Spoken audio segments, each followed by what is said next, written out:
a leaning dumbbell side lateral. Do these one arm at a time, starting with your weakest arm. So I do that because a lot of us have some asymmetrical imbalances in the body. So, like for instance, if you notice your right bicep is weaker and you're doing unilateral exercises, you want to start with that one, because whatever you do with your weak arm, you match with your strong arm. If you always start with your strong arm, you're always going to end up doing more than you can with your weak arm, and you're kind of telling your body you want that side to be bigger, and it may get bigger. But if you limit it to the weak side, you're not necessarily going to make your strong side weaker, but you're going to tell your body you want to match on each side. So, hope that makes sense. So when you're doing this, start with your weak side.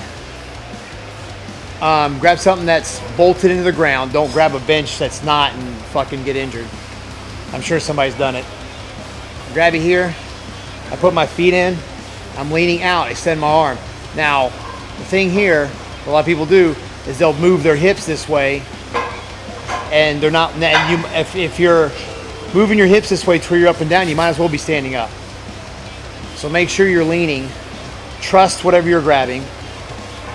And you're gonna have, I put the dumbbell in front of my leg and my shoulder back, and I swing out to where my elbows, you want the elbow lined up with the shoulder, just like a regular side lateral. So I don't want to swing back. I almost kind of, not really a 45, but I think about throwing the dumbbell in front of me a little bit. Once you get a view of this side, you'll see what I'm talking about.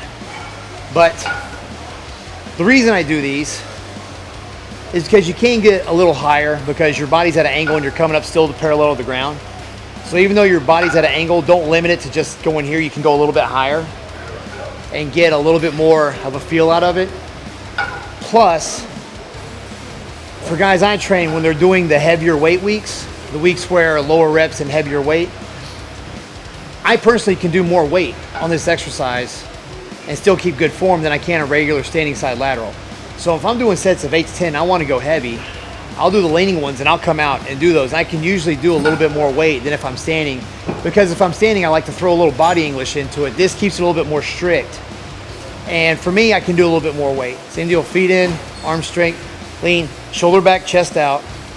Don't like start doing all this shit, because then you're going to defeat the purpose of the angle. Keep your shoulders down. And also, when you think about pushing your shoulder down and out, a lot of people like to shrug and bring the dumbbell up and use their traps.